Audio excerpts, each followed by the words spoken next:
Мэр Оштогу Манас-Ата кафесин иштетүүгө уруксат берди. Ош шаарынын мэрі Жеңишбек Токторбаев Ош шаарындагы Манас-Ата кафесин кайрадан иштетүүгө уруксат берди. Бул тууралуу маалыматты мэриянын басма-сөз кызматынан тастыкташты. Мэриянын басма-сөз катчысы аталган кафеге уруксат берүү тууралуу маалымат кийинчерээк бериле турганын билдирди. Манас-Ата кафесиндеги чыр 2022 жылы 27 июнда не сахар берүүсү текшерүүгө келгенде башталган. Кафенин администрациясы не сахарга тоскоолдук жараткан. Кафенин санитардык абалы талаптарга жооп бербегени социалдык тармактарда кызуу талкуу жараткан. Кийинчерээк аталган кафенин ээси Бахтияр Гуламов жана администратору Машрапхан Кушбакбаева Ош шаардык ички иштер башкармалыгына чакыртылып, орой мамилеси үчүн кечирим сурашкан. Аталган кафеге 41 000 сом айыппул салынып убактылуу жабылган.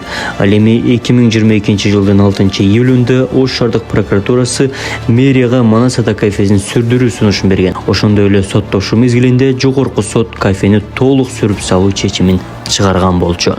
Ассаламу алейкум туугандар. Сиздер менен Сот Саудо интернет магазини. Көрүп турасыздар, бул жерде Минаксидил деген дарыбыз бар. Сакалыңыздарды, чачыңыздарды өстүрүп берүүчү дары болот. Ана бул жерде семиртүүчү дарыларыбыз бар. Женский здоровье деп коет. Могул жерде печеньге бар, почкага бар, нервке бар.